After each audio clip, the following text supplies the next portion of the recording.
my name is Christy, and together with my partner Brian, we're Cache Creek Meat Company. We have a small farm just outside of Woodland, California, where we raise premium pasture-raised meats, primarily chicken, but also some quail, some rabbit, and some lamb. Today, we're going to be filming how to cook a whole chicken, how to cut up a whole chicken, and those are the two questions that I often get asked at farmers markets. We retail in several farmers markets, grocery stores, and restaurants. And when people ask me, what do I do with a whole chicken, we either talk about how to cut it up or how to cook it. So instead of me just talking about it, I'm actually going to have the opportunity here to show you in real life. So I have in front of me a breed of chicken known as a Golden Ranger. This breed of chicken offers a longer breast meat, longer legs, and probably looks slightly different from a traditional grocery store bird, which will offer you shorter legs and a shorter, fatter breast. The cooking time in a bird like this is not going to be different from any other grocery store chicken. This is just another breed of chicken that offers a slightly different flavor combination. I'm going to cook it exactly the same way. This just happens to be the bird that I had available today, so that's what's sitting on my cutting board here. When people ask me what to do with a whole bird, one of the first things they ask me is how hot they should do their oven. Frequently you find cookbooks that say a lower temperature like a 350 or a 370. I actually personally prefer to use a hotter oven, something more like a 385, a 395, or a 400. Some people go even higher to a 425. I have one customer who swears by a 500-degree oven.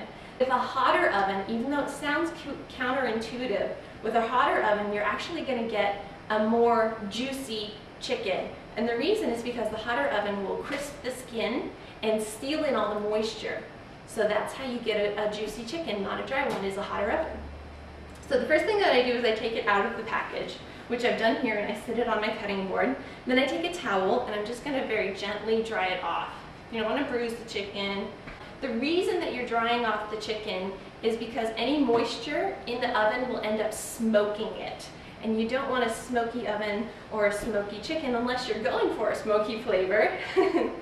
So you're going to dry it off, just kind of like that. All right, and then very simply, I'm going to take some salt in my hands.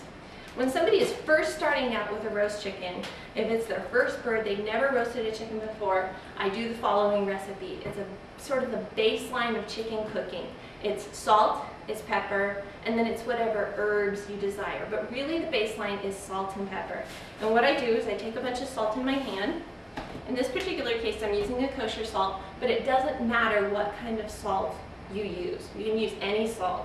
And I'm really just going to take it in my hands, rub my hands together like this, put salt in both hands, and then I'm going to take my hands and sort of pat them all over my bird, just like that.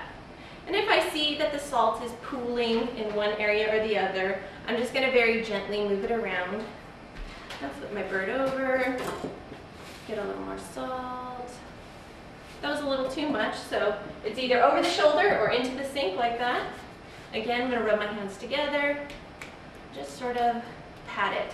There is no right or wrong way to do this. If you prefer to sprinkle it over the top, that's just fine as well. And then last but not least, I'm going to turn my bird around a little bit here. I'm going to open up this cavity. You can see that right there. There's a cavity right there that they pulled out all of the innards from the chicken, and it should be totally what's called dressed, which means a clean chicken, nothing inside, no head, no neck, nothing inside. So I'm going to open up my dressed chicken's cavity, give myself a little bit more salt there, put it in my right hand because I'm right-handed, open up the cavity, and I whoosh it in, just like that. And you're flavoring the inside of the cavity because that helps flavor the whole bird inside and out. It gets the flavor all the way through. So now my chicken is nice and salt and peppered. Wipe my hands off a little bit, and now I'm going to go for some pepper. Now for pepper, since it's such a stronger flavor, you don't want to use a lot. Again, you're just going with a little bit. Salt and pepper, two of the most simple ingredients on the planet.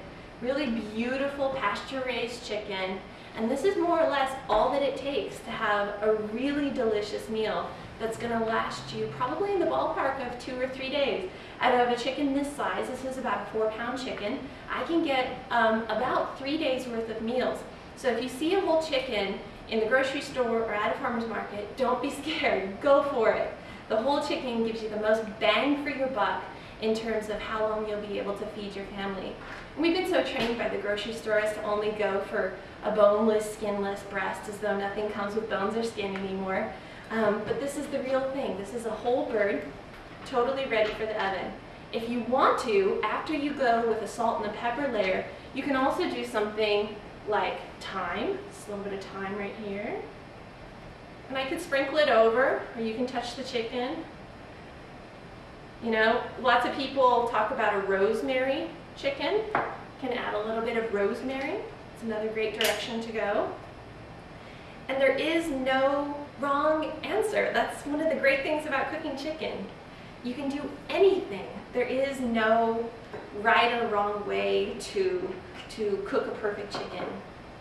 Maybe a little bit of oregano, although I think I'm feeling oregano in the cavity. See if we can whoosh that in there. Some people will often pierce the lemon with a fork and stuff the lemon inside, or they'll cut the lemon in half and squeeze the lemon. Some people will also go for a little bit of white wine, but this is more or less your basic salt and pepper herb chicken. Now I want to talk about for a second what you cook it in. The first trick is a cookie sheet, okay?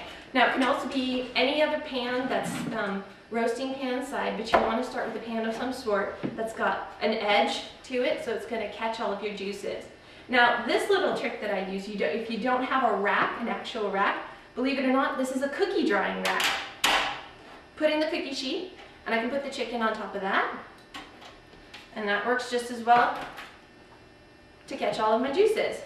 Now, if you don't have a cookie sheet and you don't have a cookie drying rack, that's totally not necessary either. I'll teach you another little cheater trick. There's a couple of wads of aluminum foil to help raise up your chicken. Now, I hope you're noticing a theme here. The theme is you want to raise your chicken up just ever so slightly so that the whole chicken gets cooked, not just the parts that are exposed. I'm going to make myself just a little rack, just like that. And that's another way of keeping my chicken from sitting on the pan. Now, if you don't have aluminum foil and you don't have a cookie drying rack, don't worry, you can set it on the bottom. It's not the end of the world. You're going to come out with a beautiful chicken no matter what. So we're going to set this in the oven. I'm going to set the timer for about an hour. We'll come back in an hour and I'll show you how to tell if your chicken's done or not if you don't have a meat thermometer, and lots of people don't. So don't worry if you don't have one. I'll teach you a cheater trick for that too. And that's all for the roast chicken.